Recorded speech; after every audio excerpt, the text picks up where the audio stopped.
É com muito orgulho e satisfação que estamos aqui para comemorar os 25 primeiros anos de Biomanguinhos. Esta unidade, cujo objetivo principal se encontra na própria gênese da Fiocruz, pois a Fundação começou sua caminhada no início do século passado, produzindo soros e vacinas, exerce hoje um papel social de grande relevância para o país, produzindo vacinas, reagentes para diagnóstico e outros insumos. Biomanguinhos contribui para que a população brasileira, bem como a de outros países da América do Sul e da África, tenham acesso a um bem maior, o direito à saúde. Dando início a essa sessão solene, temos a honra de apresentar o Dr. John Lamontagne, diretor adjunto do Instituto Nacional de Alergia e Doenças Infecciosas dos Estados Unidos.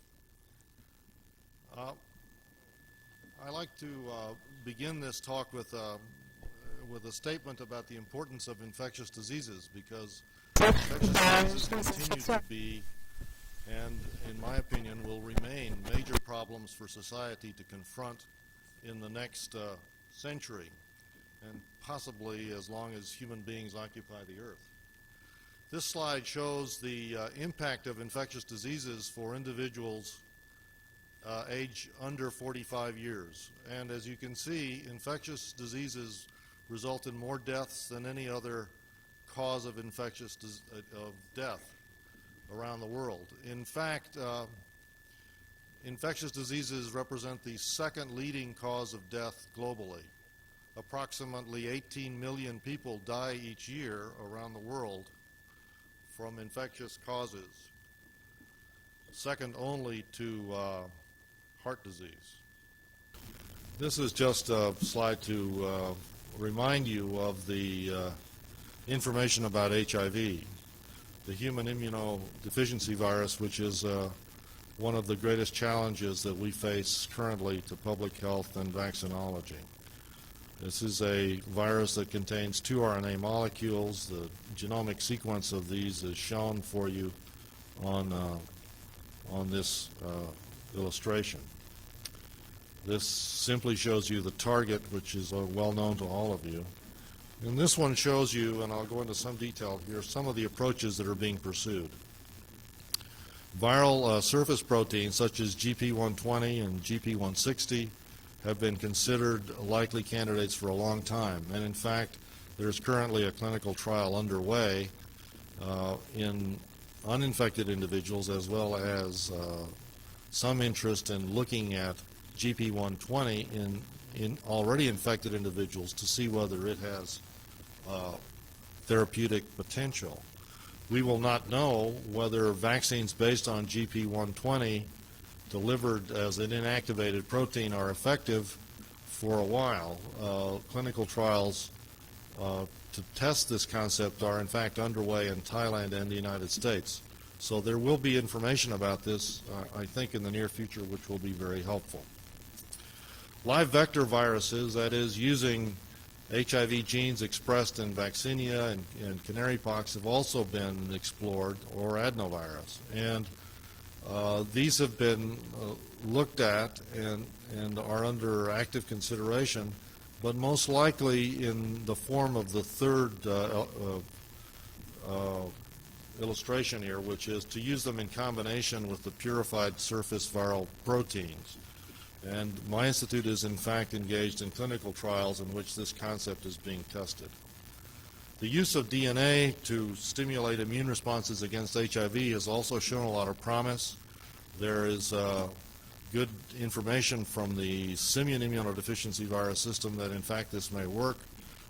And as many of you may have no doubt heard, there is a lot of interest in the commercial sector in the United States, specifically the Merck Vaccine Company, which is moving ahead with vaccine clinical studies. Now, I don't know whether they're clinical trials in the sense of an efficacy trial, but certainly clinical studies of this approach in individuals at high risk. Esse é bom momento para agradecer e homenagear àqueles que, com seu esforço e dedicação no passado, conseguiram manter viva a produção de imunobiológicos em Biomanguinhos. Eu gostaria de convidar para subir ao palco e receber as homenagens de Bilmanguinhos a todos os ex-diretores do Instituto. Bilmanguinhos é muito feliz de tê-los todos aqui nessa noite. Dr. Akira Roma, primeiro diretor e inspirador, até hoje, das mais exitosas ações de Bilmanguinhos.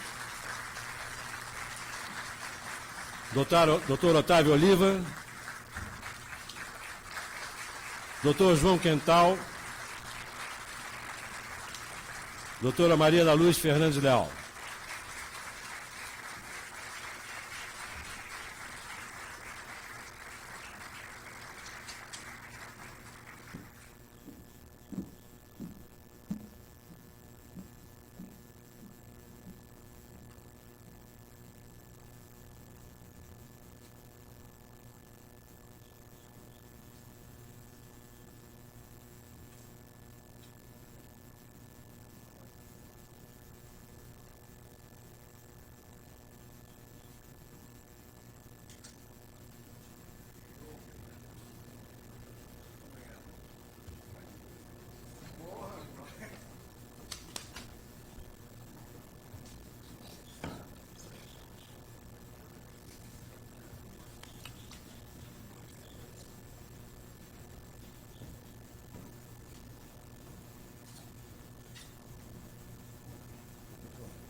Ao ilustríssimo senhor Akira Roma, pela inestimável contribuição para o desenvolvimento do Instituto de Tecnologia em Imunobiológicos, motivo de orgulho para a Fiocruz e para o Brasil, na ocasião das comemorações dos seus 25 anos.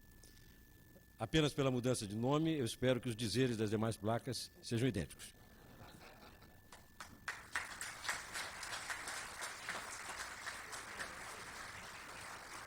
Vamos começar a nossa primeira atividade com uma conferência a ser pronunciada pelo Dr.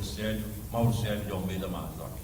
Dr. Mauro Marzocchi, pessoa bastante conhecida da comunidade científica brasileira, especialmente da comunidade científica dedicada ao estudo da leishmaniose. Ele é biólogo, médico, livre-docente em parasitologia aplicada pela Universidade Federal do Rio de Janeiro, pesquisador titular da Fiocruz e do CNPq. E é coordenador dos Centros de Referência em Leishmaniose da Fiocruz, em convênio com a FUNASA, além de ser membro do Comitê de Especialistas da Organização Mundial de Saúde em Leishmaniose. Com a palavra o Dr. Mauro Marzocchi. Ok. Bom dia a todos. Inicialmente, eu queria agradecer essa iniciativa de Bilmanguinhos, na pessoa do Dr. Marcos Oliveira, e da comissão executiva, doutora Cristina Postas, doutor Sérgio Mendonça, doutor Akira Roma, grande entusiasta desse tipo de seminário, dessa interlocução com a comunidade científica e a comunidade que desenvolve tecnologias para a saúde, e ao doutor Ricardo Galler, também da comissão executiva desse seminário. Eu não podia deixar de apresentar esse slide bastante provocativo sobre a distribuição das leishmanioses no mundo. Seria irrelevante repetir os jargões que nós encontramos em todas as publicações, que existem 12 milhões de pessoas infectadas no mundo, 35 milhões de pessoas submetidas ao risco de contrair leishmaniose no mundo, mas a provocação diz respeito ao termo leishmaniose no singular. Na realidade, nós temos leishmanioses, São mais de 40 espécies de leishmanias conhecidas e alguns híbridos. E dessas 40, cerca de 30 já foram encontradas infectando o homem. E ela tem uma ampla distribuição geográfica, pegando todos os continentes, com exceção da Oceania. E ela é predominantemente nos países intertropicais ou subtropicais e tropicais, principalmente de comunidades de baixa renda, comunidades menos favorecidas. Então, nós temos dois grandes grupos, as leishmanioses dermotrópicas e as leishmanioses viscerotrópicas. Dentro das leishmanioses dermotrópicas, vários tipos de acometimento ou várias doenças são descritas, desde de ulceração cutânea localizada simples, a metastização para o sistema do naso-orofaringe, fazendo lesões mutilantes, que é a leishmaniose mucosa, assim como a leishmaniose disseminada, a leishmaniose cutâneo difusa e a leishmania ou complexo viscerotrópico, que é a leishmania complexo leishmania trópica, responsável pelo calazar ou leishmaniose visceral. Diretor do Instituto Adolfo Cristiano. Bom dia a todos. Primeiramente, eu queria agradecer o convite, a organização para esse evento, presidindo essa mesa. Tema bastante relevante hoje em dia no Brasil. Só algumas considerações para introduzir o tema para os apresentadores. Eu queria fazer algumas considerações sobre a questão da leishmaniose e a questão da urbanização. Na última década, a gente conseguiu observar a urbanização da leishmaniose em cidades, em regiões metropolitanas do Brasil, especialmente, estou falando da cidade de Belo Horizonte, a questão do Rio de Janeiro e, mais recentemente, o estado de São Paulo, com grandes cidades do Oeste Paulista sendo infestadas e com transmissão de leishmania. Nesse cenário, algumas questões passam a ser relevantes, né? Em termos democráticos, nós temos hoje uma série de questões sendo pontos críticos de programas de controle. Entre eles, a questão não só do controle vetorial, com as implicações de impacto ambiental, também com a questão do diagnóstico, com a questão da organização da sociedade civil e questionamentos das estratégias de controles e das próprias metodologias que nós, sanitaristas, tentamos implementar em campo. A transparência, só para dar uma introdução na questão, no que diz respeito ao Estado de São Paulo, do diagnóstico de leishmaniose visceral canina. Esse gráfico está em escala logarítmica. Você tem aí, nos últimos anos, lá no Estado, um aumento substancial do volume de diagnósticos realizados, passando de uma média de 200 diagnósticos ao ano para 104 mil diagnósticos. Isso não se faz impunemente, né? As repercussões, os problemas de ordem técnica, operacional e financeira decorrentes de uma estratégia como essa são muito sérios. Então, nada mais pertinente hoje de que investigar e propor novas alternativas diagnósticas em que consiga tanto atender uma viabilidade financeira e operacional com segurança, com qualidade técnica, como também uma aceitação por parte da sociedade civil que hoje já questiona a validade e a sensibilidade desses diagnósticos. As perspectivas, então, no momento, é testar um número maior de soros, né, para a determinação. E o que eu acho interessante é esse ajuste da especificidade, né, que, por esse processo de seleção com os soros falsos negativos, de especificidade e sensibilidade, aplicação do teste para a leishmaniose canina, como vocês vão ver na apresentação de Márcia Teixeira à tarde, nosso grupo está envolvido não é, no estudo desse tipo de leishmaniose. E o estudo também do padrão de reatividade, né, de soros, tanto de cães quanto os humanos, em diferentes fases da doença. Seria ver se existe um padrão indicando doença ativa, se existe um padrão, né, de doença tratada, nas diferentes doenças. Né? Essa aplicação da mesma metodologia para diagnóstico de outras leishmanioses. Na verdade, a gente usaria alguns antígenos, já que a gente tem desse painel, mas provavelmente a gente vai ter que partir para uma biblioteca de Leishmania brasiliensis, por exemplo, para pegar os antígenos realmente específicos. E a gente tem trabalhado predominantemente em Leishmania brasiliensis, porque essa é a espécie prevalente aqui no estado do Rio de Janeiro. A gente está vendo aqui um mapa de satélite com a Baía do Guanabara, né, com a nossa localização, e a gente tem trabalhado em várias áreas e tomando muita coisa do que eu tinha que dizer a respeito disso. E só para rever um pouquinho da história natural da leishmaniose tegumentária africana, né, que no local da picada do inseto, o vetor, vai aparecer uma pequena pápula, que na maior parte dos casos evolui para uma lesão cutânea, e durante esse desenvolvimento dessa lesão cutânea aparece em paralelo o desenvolvimento da reação de hipersensibilidade tardia, que é medida através do teste de Montenegro. Esses doentes que têm essa forma cutânea localizada têm uma tendência a fazer uma cicatrização espontânea, mas eu acho que é melhor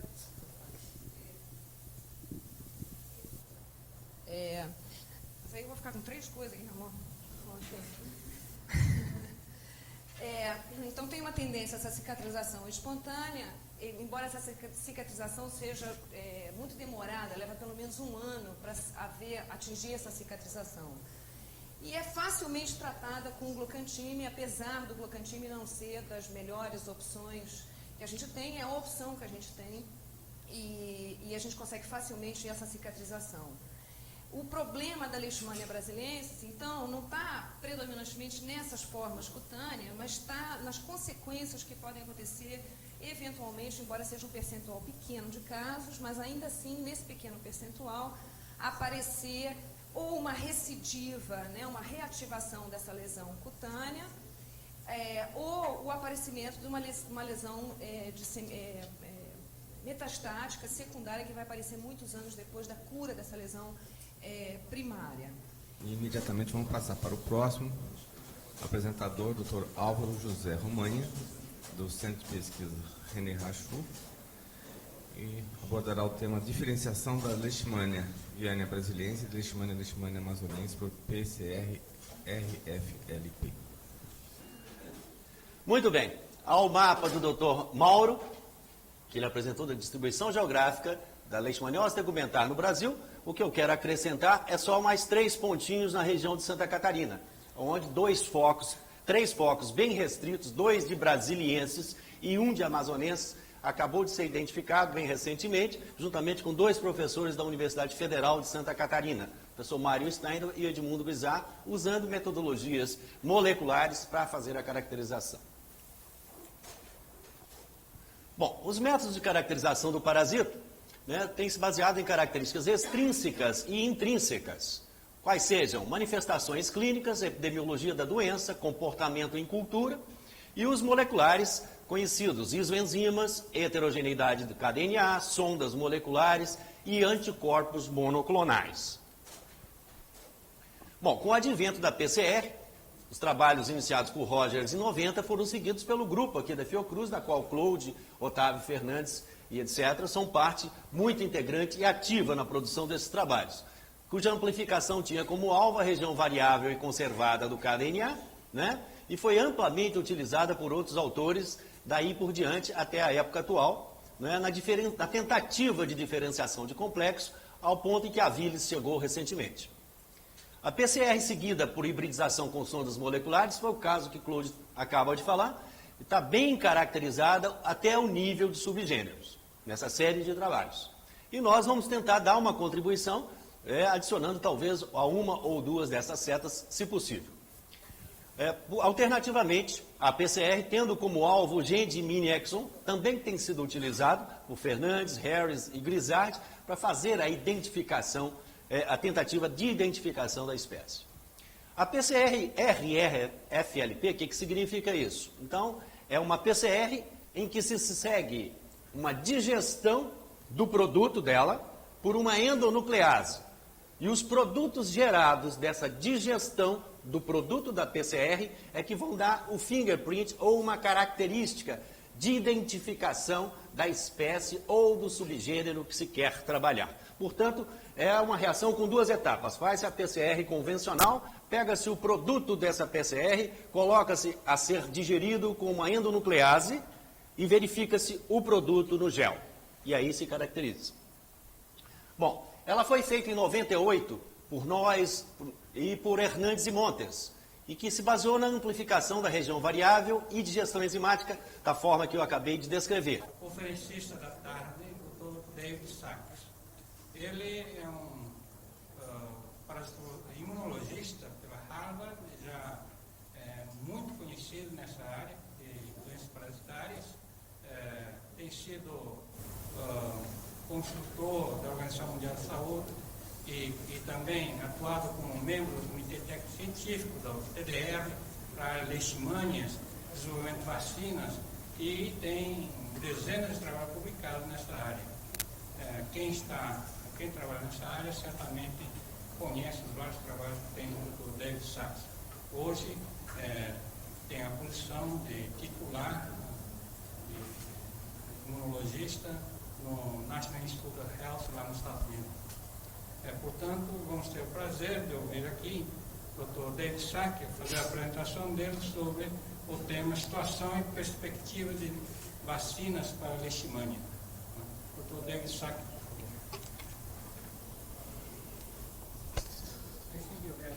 Yeah. Is this on? I can hear. Okay, well, thank you. I appreciate the invitation to come and speak in this seminar, and especially to Sergio Mendoza for suggesting that I might participate, something worthwhile for you to hear. I assume that most of you here who are interested in Leishmania vaccines believe that it is possible to vaccinate against human disease with a non-living Leishmania vaccine. And it's an interesting question. Why do we think that's true?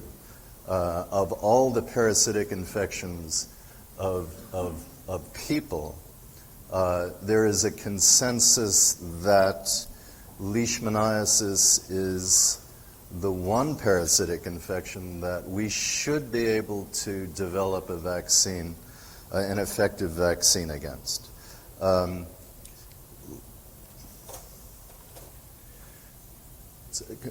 We'll need these lights down, I think. And is there a pointer?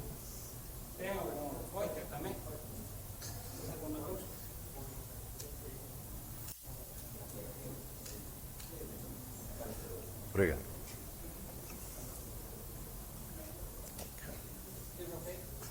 I think so. So I will try and speak slowly. So why do we think leishmaniasis, particularly cutaneous leishmaniasis, is a disease that we should, of all the parasitic infections, why is this particular disease amenable to vaccination? Well, let's remember that the only effective vaccine against leishmaniasis is live vaccination. So using live challenge or leishmanization, there are classic studies, the first conducted in the Soviet Union in 1940, and they've done a couple of studies, and then in 1972 in Israel, in which subjects were challenged with live virulent Leishmania major, 1,000 in the Soviet Union, 100 in Israel, and then they were exposed to natural field conditions. And the result was that 6% of the people who received leishmanization in the Soviet Union developed cutaneous leishmaniasis, whereas 64% in this cohort who were not vaccinated with live challenge develop disease. So, and in Israel, there was complete protection, 0% versus 30%. So this is a clear demonstration of the fact that primary infection with leishmania, major in this case, when you heal that infection, you are very solidly resistant to re-challenge. So that's not true of most parasitic infections, which require repeated exposures to develop this level of solid immunity. It's really only Leishmania, and especially Leishmania major, in which a single exposure, when you heal that infection, you are immune to re-challenge. Bom, o título da minha apresentação aqui é Vacina de Segunda Geração contra a Leishmaniose tegumentar. Dados preliminares sobre proteção induzida em camundongo. Esse trabalho não está dando aqui. Bom, inicialmente, antes de falar sobre propriamente os resultados dessa vacina, eu gostaria de dizer que a primeira pergunta, quando eu comecei a trabalhar com leishmania, já existia o Leish Vaccine, e a primeira pergunta era saber o que os anticorpos presentes nos soldados, na época que eram vacinados, o que os anticorpos dos soros desses soldados vacinados e que tinham teste cutâneo positivo reconhecia no Leish Vaccine. Então, a primeira questão é essa. Então, nós observamos, fazendo um experimento de imunoprecipitação, que essas proteínas aqui eram as proteínas majoritárias. Então, 8 proteínas eram reconhecidas pelos anticorpos presentes no soro dos soldados. A partir daí, nós começamos, então, a pensar nessas proteínas como imunógeno para um estudo mais aprofundado sobre a capacidade de cada proteína dessa de produzir e de induzir proteção em camundongos. As vacinas de primeira geração são compostos de misturas não caracterizadas de antígenos parasitários em geral são lisados de promastigotas mortas, né? Eu vou, na primeira parte da minha apresentação, eu vou fazer um sumário do trabalho que nós temos realizado com uma dessas vacinas, que é a Leish Vaccine, que o Evaldo já mencionou, desenvolvida pelo grupo do professor Mairink, da UFMG, e produzida pela Biobras em condições de GMP.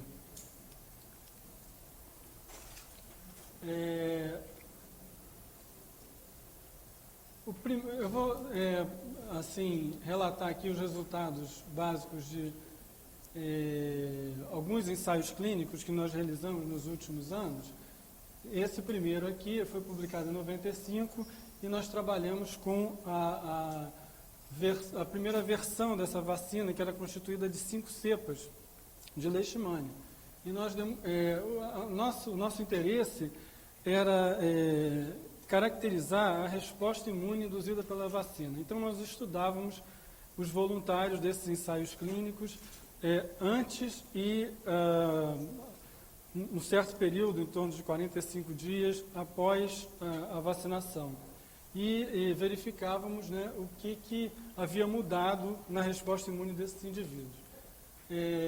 Nesse ensaio aqui, nós conseguimos demonstrar que a vacina era imunogênica, essa vacina de 5 cepas era imunogênica porque produzia uma conversão do teste cutâneo em 74% dos voluntários e também produzia um aumento significativo das respostas proliferativas in vitro de células mononucleares de sangue periférico e também da produção de interferon gama, mas não de L4, né, o que caracterizaria uma resposta do tipo 1.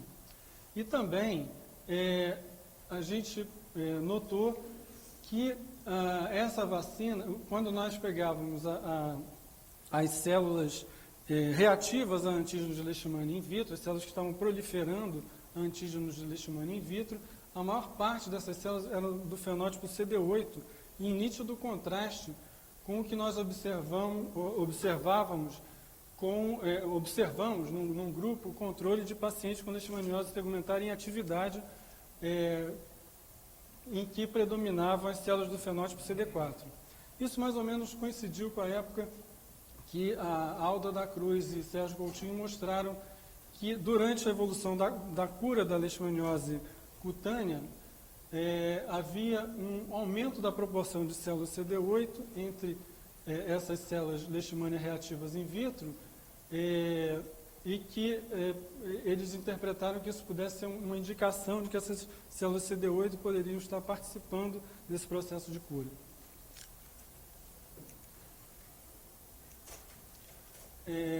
Nesse outro ensaio, publicado em 99, nós já trabalhamos com a versão mais recente da vacina, que é constituída de uma única cepa de Leishmania amazonensis.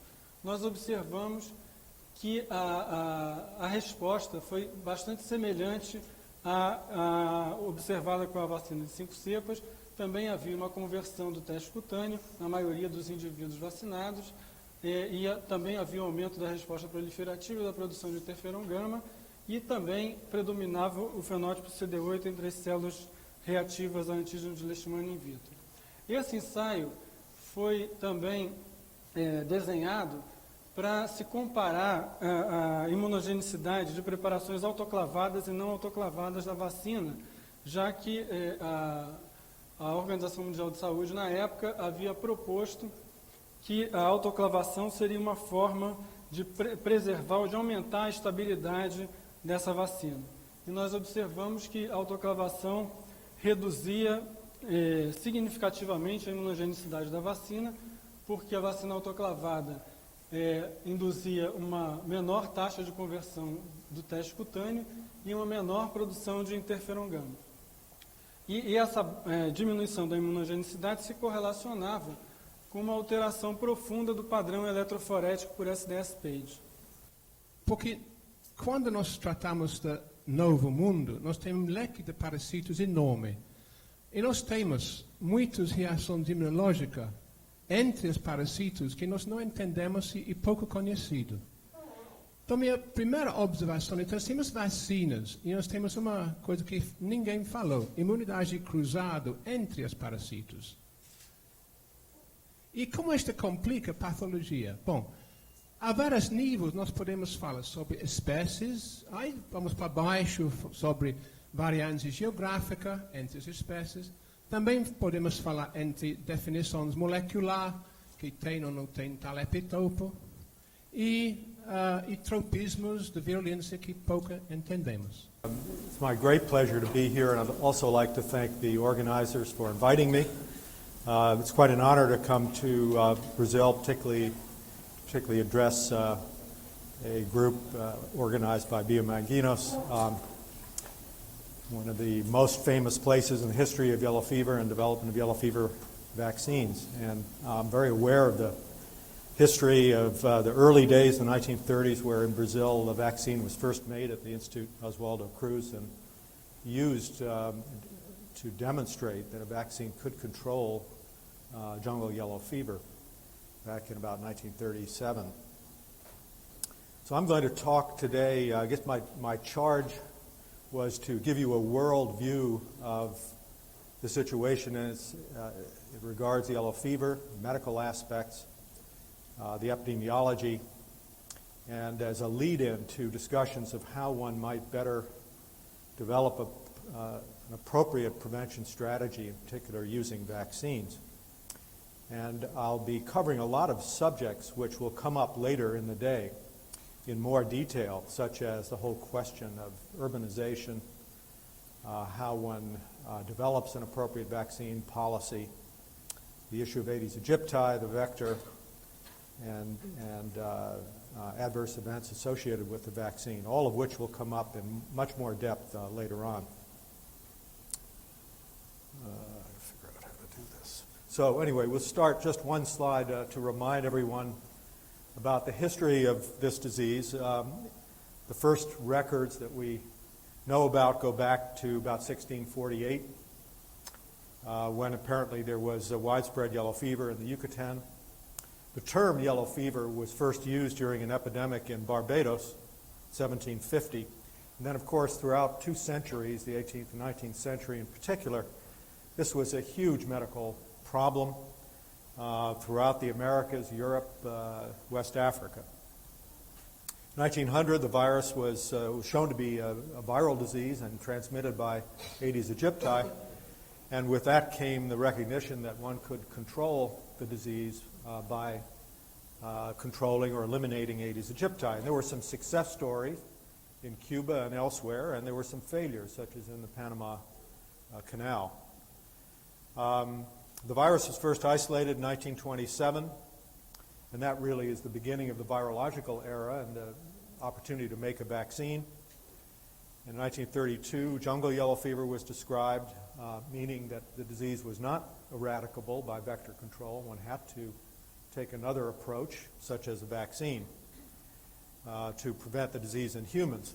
And in 1936, the 17D vaccine had its origin.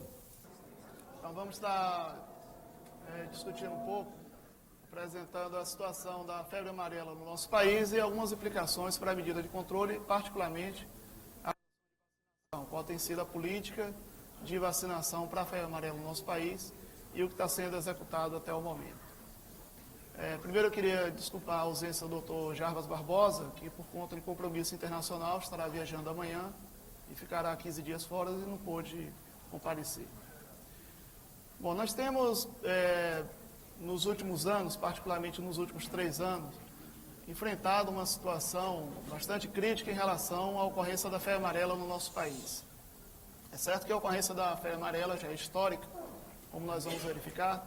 No entanto, algumas modificações no perfil de distribuição da doença, e particularmente a área em que ela tem ocorrido, a expansão dessa área em nosso país e a proximidade com grandes centros urbanos, tem trazido questões não só para o entendimento da transmissão da doença, mas principalmente que implicações isso podem estar trazendo para a modificação das medidas de controle e a necessidade da intensificação dessas medidas.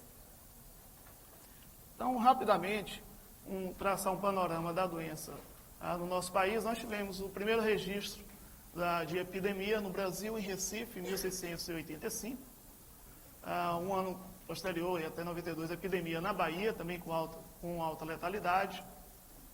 E isso se segue durante todo esses séculos, século XVII, século XIX, até o período mais recente, em que nós temos, depois da ocorrência de casos tanto em zona urbana quanto em zona rural e parte de transmissão, nós temos, em 1942, o registro dos últimos casos no Brasil. Em 1955, novamente, em 1955, é erradicado o Aedes aegypti no Brasil. Esses fatos que pontuados são importantes no sentido de que tem acompanhado não só a erradicação da febre amarela, a eliminação da febre amarela em ocorrência de zona urbana, que tem acompanhado a eliminação do Aedes aegypti, e que traz consequências, implicações para o entendimento da febre amarela atual, no sentido de que o Aedes aegypti ele volta a ser urbanizado, volta a ter uma alta transmissão em grandes centros urbanos e, para o nosso país, tem trazido uma preocupação no sentido da possibilidade de reintrodução da febre amarela em zonas urbanas. Em 1967, portanto, período muito curto em que o Aedes aegypti passou erradicado no país, é registrada uma reinfestação no Pará e no Maranhão. Em 69, nesses 2 estados, ele volta a ser eliminado.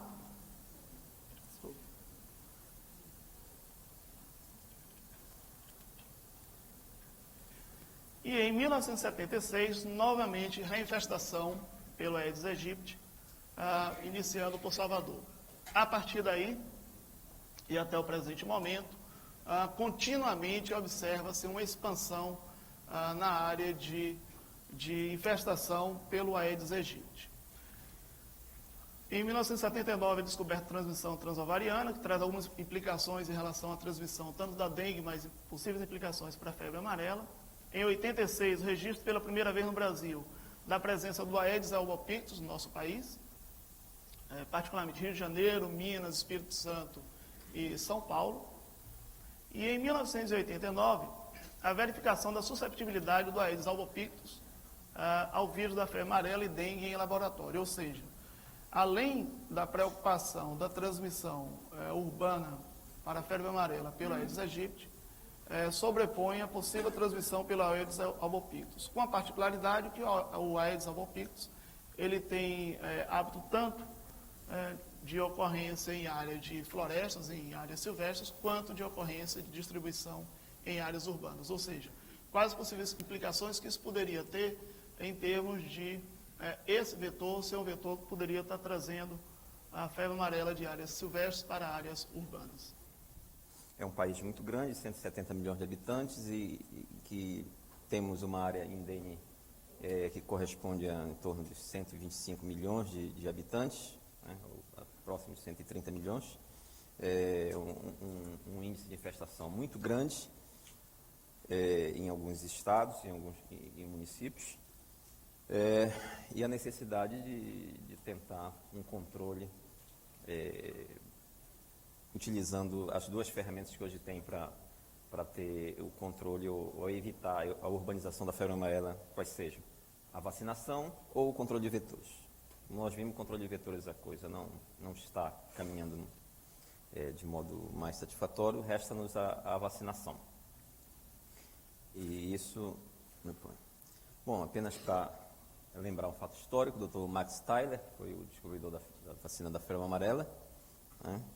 Um marco, acho que, na medicina e no estudo da febre amarela. E aqui mostrando ainda do livro também, do Strode, da pessoa da onde se conseguiu o vírus que foi utilizado para atenuação e a vacinação. E aqui mostrando, eu trouxe propositalmente, onde ultimamente está ocorrendo a epidemia de febre amarela em Minas Gerais, aqui mostrando que na década de 40, uma criança sendo imunizada pela vacina da febre amarela na década de 40. Bom, os efeitos adversos associados à vacina, desde a década de 40, 30, quando o Dr. Tyler introduziu a vacina e passou a fazer, se observou a ocorrência de algumas características próprias associadas com a vacina da febre amarela. Primeiro, o que ficou bem definido foi a ocorrência de casos de encefalite em menores de 6 meses de idade, principalmente em torno de 4 meses de idade, crianças que estavam sendo vacinadas. Depois que se adotou com idade mínima, 6 meses, praticamente não houve mais esses casos. Outro tipo de ocorrência que tem sido reportadas com um número de casos considerável, nós temos os casos de meningite linfomonocitária, com cerca de 3 a 5 semanas após a vacinação. Geralmente são doenças autolimitadas que acomete qualquer faixa etária que tenha se vacinado. Outro aspecto tem sido as reações de hipersensibilidade, imediata principalmente, e que estavam associados geralmente tipo reação anafilática completa ou angioedema, e ocorre principalmente em pessoas com alergia à proteína do ovo. E mais recentemente nós temos tido o caso de doença multissistêmica, mimetizando a febre amarela silvestre, com aspecto, tanto no aspecto clínico quanto laboratorial, em pessoas aparentemente ígidas e que foram reportadas inicialmente nos Estados Unidos e no Brasil. Antes disso, nós tivemos também uns casos de hepatites, nos primórdios do uso da vacina 17D, quando se utilizava o soro humano como estabilizante, E isso, hoje, a gente revendo esses conceitos e esses padrões, fica uma pergunta no ar. Será que todos esses casos que foram tidos com hepatite, que seriam sido por transmissão pelo soro que tinha sido utilizado para usar como estabilizante da vacina, será que todos foram realmente de hepatite? B, à época, ou será que também não tinham casos associados de febre amarela já como efeitos? E que passou. Na época, quando esses casos ocorreram, nós não tínhamos ainda conhecimento do antígeno de superfície da hepatite B, era tido como hepatite soromóloga, né? Quer dizer, com soro. O nosso tema é a urbanização, os riscos da urbanização, e vamos recapitular aqui alguns aspectos da febre amarela nas Américas. E recalcar aqui que a última epidemia importante foi aqui no Rio de Janeiro, adultos jovens, hemagogos. 6 países que notificaram o caso de febre amarela na década passada, a grande maioria no Peru e na Bolívia, se bem que nos últimos anos está mudando um pouco esse perfil. Devemos destacar a reemergência da febre amarela no Peru em 95, o risco da urbanização, os casos de febre amarela urbana em Santa Cruz e a presença de 2 vetores importantes. Vários fenômenos já foram aqui ressaltados. Os 2 ciclos, o selvático e o doméstico. E a área afetada aqui na região das Américas, são esses países aí que podem observar. A evolução dos casos de febre amarela nas Américas, antes da vacinação, nos anos 50, onde chegamos a ter, em uma década, essa apresentação por décadas, viram que houve uma notável redução dos casos na década de 60 e um gradual aumento em termos absolutos, é claro, sabemos que em taxa seria diferente, mas, na verdade, esse número de casos em termos absolutos estão subindo, e a grande maioria deles registrados na Bolívia e Peru.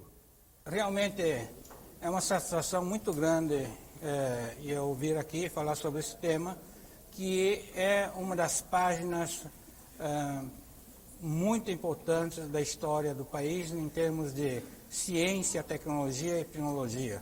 A febre amarela se constituiu realmente numa marca e uma página da história da ciência e saúde pública do país. E eu, na verdade, fiz levantei um elenco de pontos que eu penso que seria importante a gente falar. Quando a gente fala sobre o passado, falou o Herman.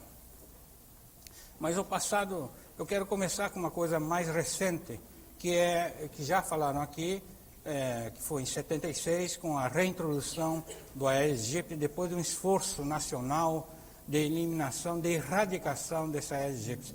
Aí, então, a partir de 76, penso que o governo, né, começou a ficar bastante preocupado por causa da febre amarela urbana, a possibilidade de existir a febre amarela urbana no país. Não é? Esta aproximação das cidades infestadas de Aedes aegypti, as zonas exoóticas, já foi dito aqui pela manhã, estressado pela manhã, e eu vejo outros problemas, como o crescimento de favelas nos grandes centros urbanos, dificultando grandemente o problema de controle do Aedes. A introdução do Aedes albopictus é um outro fator que tem que ser considerado. E veja que eu levanto uma série de ações que tem a ver muito mais com o controle do vetor, mais do que falar em vacinas, que nós somos da produção de vacinas, mas achamos que esse braço relacionado ao controle do vetor precisa realmente ter, alguém falou de manhã, né, buscado uma reflexão bastante específica para essa questão, levando em consideração os tempos modernos. Não adianta a gente ficar pensando e utilizando uma tecnologia que foi importante para o século passado, mas para estes tempos modernos de globalização, de economia difícil, de crescimento de cidades, coisa assim, torna diferente a situação. Esta é a 4ª vez que esse mapa vem aqui, exatamente porque é importante lembrar a todos que existe uma área endêmica absolutamente importante, compreendendo 12 estados da federação, com uma população de 26 milhões ou 27 milhões de habitantes, e uma área, agora denominada área de transição, que tem 12 milhões de habitantes. Esperamos que essa área de transição vá diminuir, mas pelos dados que nós vimos, essa área de transição também está aumentando. Né? A tendência, espero que seja o contrário, em vez de aumentar, de uma forma ou outra venha a diminuir, né? e trazer menos preocupação às autoridades nacionais. Eu coloco nesse mapa do Brasil, dividido por regiões geográficas, porque, de repente, nos traz algumas ideias de como a febre amarela está ocorrendo no país. Eu queria um pointer, mas acho que está difícil conseguir um pointer, né? Me facilitaria. Vejam vocês que na região norte do país, que é a área floresta e tudo, começou realmente a ser grande problema na década de 80, 90, 2000, por causa da colonização mesmo, a abertura de novas fronteiras agrícolas, né, assim como no centro, na região como é que é? Mato Grosso oeste, centro-oeste do país, centro-oeste do país já tinha, na década de 30, com alguns surtos importantes, depois, então, volta a ser também, recrudesce na década de 80, exatamente pela essa política de colonização e abertura de novas fronteiras agrícolas. Não é? Aqui no Nordeste, vocês já ouviram, nós vamos falar já no Recife foi onde nós tivemos o primeiro surto de febre amarela registrado no país, né? E no início do século tinha realmente presença do vírus nessa região. E na região sudeste, no início do século, até década de 60, quando se intensificaram o controle do vetor. Na região sul, certamente por problemas climáticos também, tivemos sempre menor intensidade da circulação do vírus. O Dr. Griffiths, que é da WHO em Genebra, que vai nos apresentar uma palestra sobre o controle de qualidade da vacina. Okay. That's me, is it? Okay. 15 minutes. I'll try my best. I'll do my best. Okay. Okay, is this okay? Yes. Anyway, thank you very much indeed. First of all, I'd like to thank the organisers for inviting me to come to this meeting. It's been an honour to come here, and it's been very, useful, very good to share with you 25 years of Bayer Manguinhos. But what struck me, though, yesterday we had leishmaniasis, and everybody's desperate, really working so hard to get a successful vaccine. Today we've got a very successful vaccine, and we're now getting worried about the side reactions of this vaccine. It's a real big contrast to yesterday. What I thought I'd do today was really to briefly go through with you the WHO, what I call WHO requirements for yellow fever vaccine, and then discuss in some detail some of the issues that still remain in the quality control of this vaccine. Now, some general points first. Now, I'm sure everybody will agree that ensuring the consistent quality, safety, and efficacy of any vaccine really is long recognized as an essential element in an immunization program. This is common for all vaccines. And we need to do this, we need to develop appropriate laboratory methods to control the characteristics of the vaccine with respect to the components, its safety, and its efficacy. This is really a prerequisite to going into production on clinical use of a vaccine. Now, essentially, there are two types of characterization of vaccines, and I'm talking in general terms now. There are tests which are performed during the development of a vaccine, and those are very extensive nowadays, much more than there would have been originally for the yellow fever, but this is an old vaccine. But nowadays, there's extensive characterization of the product, and then from that, you then select a few tests which you need to perform routinely to ensure the consistent quality and safety of the vaccine. Now, you may think that's a fairly easy thing to do. Bom, o doutor Akira também facilitou a nossa tarefa, apresentando que desde 1927 já se sabia que o modelo praticamente ideal até hoje é a macaca mulata, o rhesus. dentre as diversas espécies de primatas não humanos experimentados, até hoje se sabe que o rhesus é o animal mais suscetível. E nós sabemos também que, graças a esses animais, que não sabemos quantos foram usados, se sabe que foram um número provavelmente muito considerável. Em pólio, por exemplo, nós sabemos dados que, até o momento, considera-se que mais de 1 milhão de macacos foram usados na produção e controle da vacina contra pólio. Mas eu não tenho esses números para a febre amarela. Mas temos, então, que colocar um animal que tem hoje a cobertura ética de todos os países que são utilizados, para que a gente saiba que qualquer experimento deve ser feito com o máximo de comprometimento do mínimo de animais e com o máximo de respeito a esse tipo de trabalho. Então, graças exatamente ao trabalho de observação da virulência e observação da patogenicidade das diversas amostras dos vírus, das cepas diversas do vírus da febre amarela, que se chegou ao desenvolvimento de uma vacina tão segura.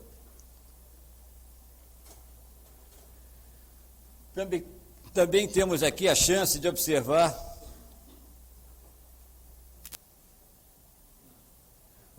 aqui o nosso lote 102, lote semente, que em 1984 iniciamos com ele, estivemos até 2000 com ele em linha de produção.